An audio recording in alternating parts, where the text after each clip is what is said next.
رئيسل wasaare xamse cabdi bare ayaa maanta soo gabagabeeyay safarkiisii uu ku joogay wadanka Shiinaha siibana magaalada Yinchuan ee gobolka Ningxia taas oo lagu marti qaaday furitaanka shirka toddobaad ee China iyo wadamada Carabta. shirkaas oo rئيسل wasaare xamse cabdi bare ka jeediyay khudbad taariikhi ah ayuu ku soo bandhigay horumarka Soomaaliya gaadhay sanadihii dhaweyd iyo fursadaha maalgashi ee ka jira iyaga oo ku tiirsan qorshaha horumarka qaranka ee dhawaan la ansixiyay. sidoo kale intii uu ku sugnaa gobolkan ayuu rئيسل wasaare xamse cabdi bare la kulmay mas'uuliyiin ka socda hay'adaha ugu waaweyn ee Shiinaha iyo gobolkan aan joogno oo uu ka wada hadlay sidii loo xoojin lahaa xiriirka taariikhiga ah ee qotada dheer ee u dhaxeeya Soomaaliya iyo Shiinaha iyada oo la fulinayo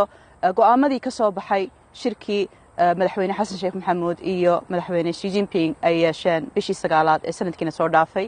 ee xiriirka labada dal kor loogu qaaday heer istiraatiiji ah.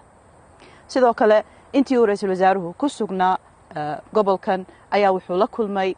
ganacsato Chinese ah iyo ganacsato Soomaaliyeed iyada oo la qaban qaabiyay shir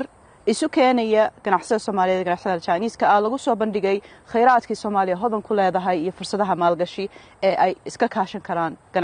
ganacsatadaas. sidoo kale waxa uu booqday xarumo iyo warshado danaynaya runtii in ay Soomaaliya maalgashadaan taasoo ka qayb tahay warshadaha tamarta iyo warshadaha caanaha iyo beeraha. rئيسل wasaare xamse cabdi bare ayaa wuxuu noqonayaa rئيسل wasaarihii u horeeyay ee safar ku yimaada dalkan Shiinaha intii ka dambeysay rئيسل wasaare Cabdirashiid Cali Sharmaarke safarkiisii China ku yimid 1963 waxayna ka turjumaysaa xiriirka sii xoogsanaya ee istiraatiijiga ah ee u dhaxeeya Soomaaliya iyo Shiinaha.